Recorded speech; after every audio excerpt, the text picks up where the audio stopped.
Greetings and welcome, adventurers, to another episode of Let's Play Neverwinter Nights, Shadows of Undrentide.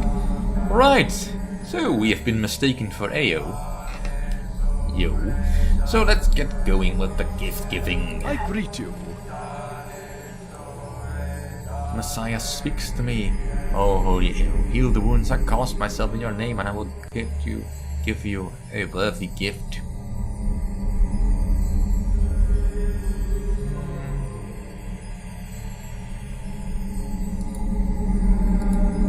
Not yet. Right, Welcome to you. The Messiah speaks to me. Oh, great lady, show me a wondrous sign and shall give you a worthy gift. Right, well, I can do that, but not just yet. And... Hello. The Messiah speaks to me. Almighty God incarnate, show these fools your divine apathy and ignore their pleas for help. Do not listen to him, holy Ao. Come and hear my plea and I will give you my gift. Hear my plea. Fine. True Ao wouldn't be swayed so easily. Well, what is your gift?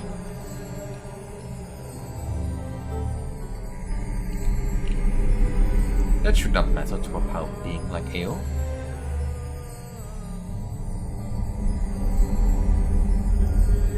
Now, I don't know exactly what each of them actually offers me. I mean, 2 gifts is better than 1, but I think I'll go with Telnix here. Since you showed true understanding of my apathy, I will take your gift. Then it is yours. Go into the world and show just how little you care.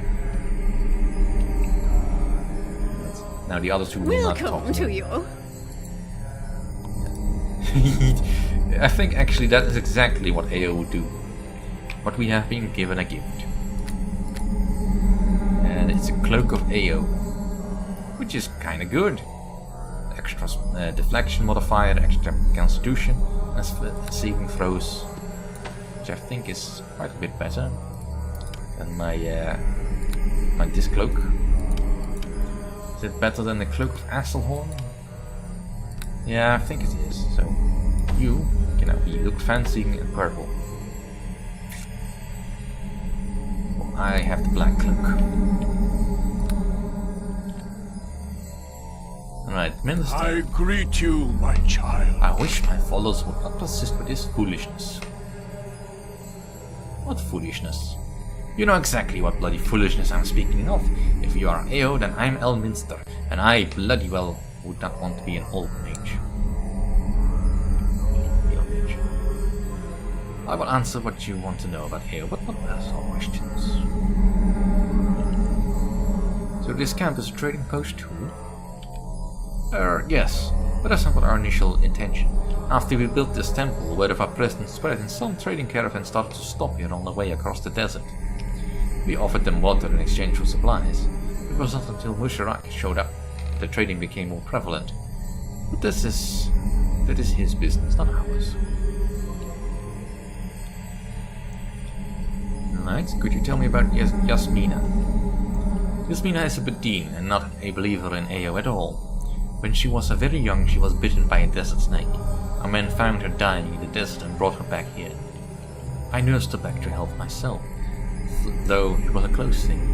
She has stayed here ever since. Her choice, though she says she owes us a debt. At any rate, it's just been a nice hard wine for us. Part of the rituals we follow.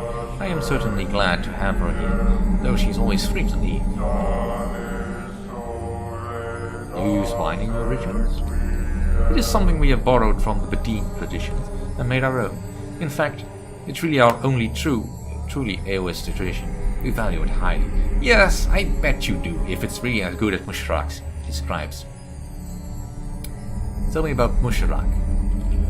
I admit, I would never have thought of a Hoplin as a trader, but that really seems to be all Musharak is interested in. According to the Bedin, he spent years training amongst their tribes until he settled here. Now he trades with both the Bedin as well as the caravans that come through here. It has meant we can no longer trade water for equipment, of course, but I suppose that is how it's truly meant to be. You speak of him as if you don't like him. He is not an Aoist and scoffs openly at our beliefs. he stays with us, I would at least hope for tolerance, if nothing else. But his presence benefits you, right? His presence benefits the caravans and the Bedine. It also allows us a place to buy goods, though we have very little coin to do so now that we trade no more. Well, so why put up with it? I cannot contemplate the nature of apathy if I do not practice it, no matter how difficult that may be. Bushirak said he would like to sell your wine. Yes, he keeps the man in honor. I have told Bushirak repeatedly, however, that it's quite impossible. The wine is only given to worshippers of Ao. Well, let's try to persuade him. Surely we could come to some kind of arrangement. Perhaps we could, but it is certainly no matter of saying please and thank you, my lady. We would only even think of providing wine to Bushirak to be sold if he was either a worshipper of Ao like the rest of us, or if, perhaps, he considered sharing his profits with the temple. It occurs to Xanos that changing a merchant's views about profits are as unlikely as changing a priest's religion. Neither option seems likely to happen. And since Bushirak is unlikely to agree to either of those things, I'm pretty sure you are wasting your time, my lady. Now, if you accuse me, I must return to my meditations. Now, what is my persuasion score anyway? See, I have 3 intimidate, that's not a lot. 3 persuade, 3 taunt, so not all that much, and 3 bluff. I should really start putting some point into that, but oh well. Let's just see how far we can get without banking on gimmicky solutions. Besides, I'm pretty sure Bushirak is a little bit more mercantile than the minister suspects. I greet you. A repeat customer, my favorite kind. How am I to help you? Well, the Aoists would like you to share your profits with them. What kind of nonsense are they spouting now? Or did you fill their heads with delusions of grandeur? I see no profit in sharing with them. Well, let's try to persuade. They are willing to allow you to sell their wine if you share profits. They are they? Well, that makes a difference. I can charge a great deal more for a small amount of wine than for barrels of what? Ah, friend, I can hear the clinking of gold in my coffers already. What a beautiful music. Tell my neighbors I shall gladly share my profits on both water and wine. And let it not be said that Bushirak is never generous. Yeah, that is... I was very lucky there. Either you don't need a very high persuade roll, or I was really lucky with the dice roll. It doesn't say, pity. But you know, 2000 GP, not bad. Let's hope we find a place to use that money. I don't think I get anything more. Has that given me more points, more spells to cast? Ring, by the way. I don't think so, but maybe I need to rest first. I think I'm gonna rest first before I go into the desert anyway. Let's talk to the minister. I greet you, my child. It's Bushirak. Right. Yes. Bushirak has agreed to share his profits with the temple. He has? By Ao's grace, I can only imagine what it took to convince him of that. Not all that much, surprisingly. I suppose he wants to sell our wine exchange now? That would increase both your profits and his. Yes, I suppose it would do us some good to have some kind of income. We can even fix up the temple and perhaps even hire a few more guards. Thank you, my lady. You've been most kind in arranging this for us. I wouldn't have thought it possible. Yes, that is indeed true. Now, let's actually rest up for a moment. Just when I have all my spells ready and available.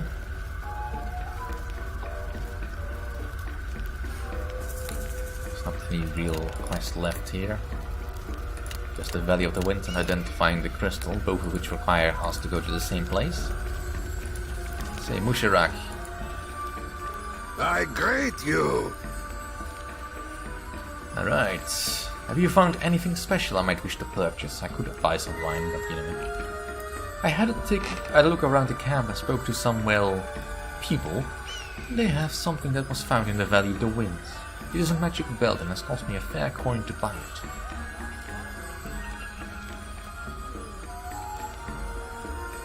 In this case, it was not the way for me to acquire the item, so I hope you are ready to pay 40,000 gold for it. The item will allow you to move quickly and absorb damage, so it is quite powerful. Let's see, what do I have actually? Well, not even enough for that. Well, I do not have enough. It is very disappointing. But I hope you'll be able to purchase it later. Right, might as well just sell this scrap kit, because I'm never going to use that. Let's see, is there any spell here that I don't have the ability to use? I'll keep the Ring of Scholars, and let's sell these poison lands. Forgot to do that last time around. Let's see, remove curse, that might still be useful. I think I'll keep the rest of this stuff. We are so close to actually getting it. Let's see. Stokers. I'm probably not going to use that. Cold stone. Nope. Let's just throw that away. Can I not stack these? That won't be enough. Potion of Lore. No. Didn't want to sell the healing potions, I might need those. Keep the acid flasks just in case we run into something we can't kill without acid.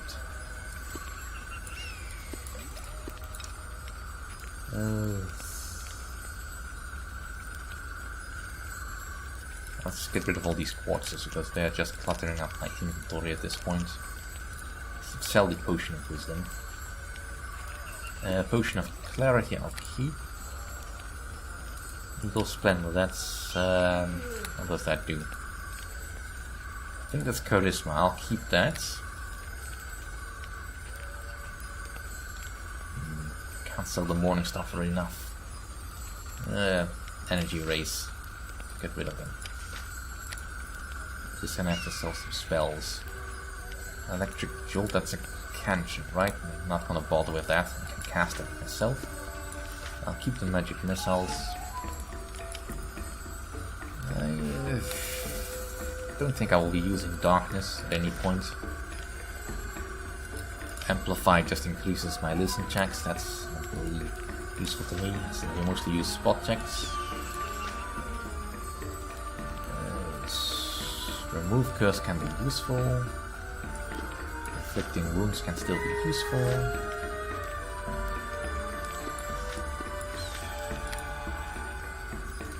Negative Energy Burst. What does Enervation do again? It's a good spell, but I'm just gonna sell it. So close. Circle of Doom.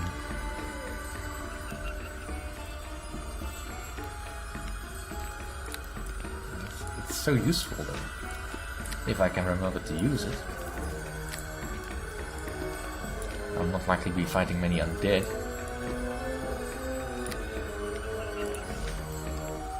Let's get rid of Tasha's hideous laughter then. Right. Let's see if I can persuade him. You.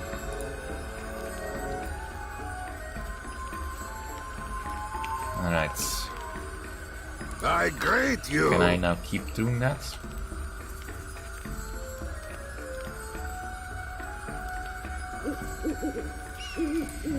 Never mind. Right, we need more gold. Which I don't have. And I'm not gonna get by just standing around here. So let's actually go exploring.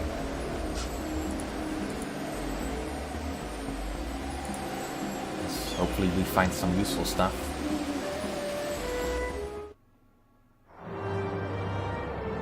Valley of the Winds. It definitely sounds like it. Down the stairway. Admittedly, this is quite a nice area to explore. They make full use of the stone heads they insert. Yes, I know you're very proud of that. So this must have been the archaeologist camp. Yeah, that's pretty much what Garrick told us. Right, free healing kits, definitely. Most of these workers do not have anything on them. Let's look for some loot. Admittedly, leaving them like corpses like this does make it a little bit more interesting. So look at them. Although the fact that it gives me the talk to symbol is a little bit disconcerting. Right, is this chest trapped?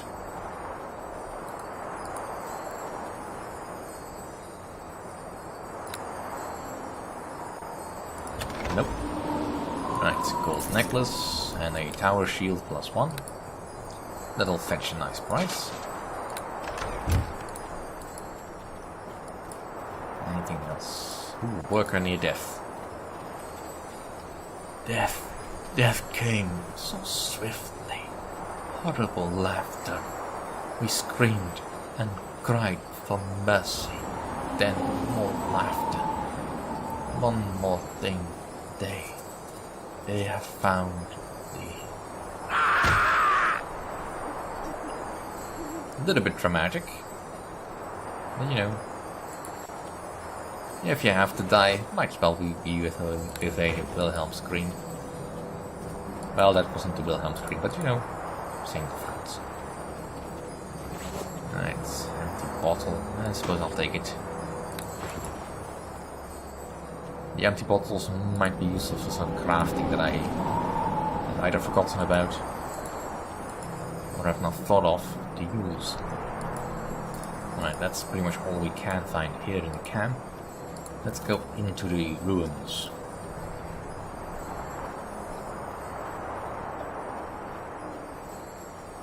Come on, don't get stuck on the terrain.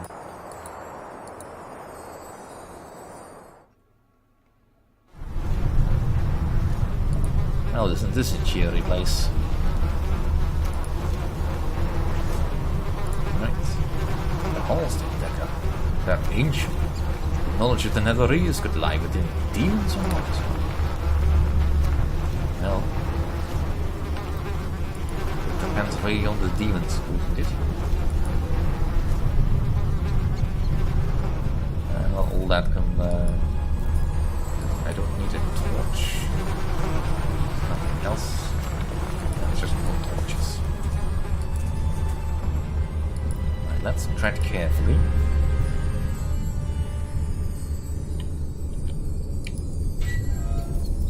I'm expecting some resistance.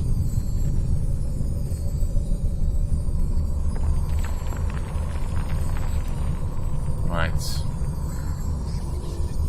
Well, time to start using the same method we've always been using. This is too easy.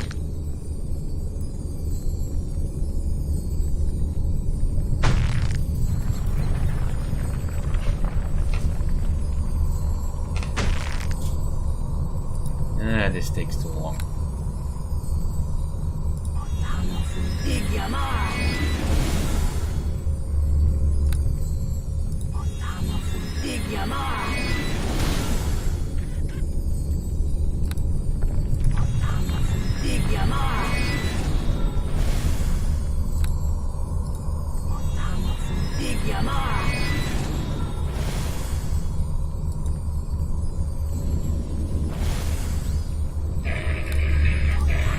let's steal this.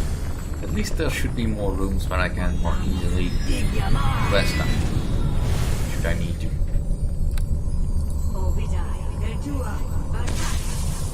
Right, that is taking care of the trap. And before I end this, I want to see what's in the sarcophagus. Dragon blood and a fire trap. What these armor stands?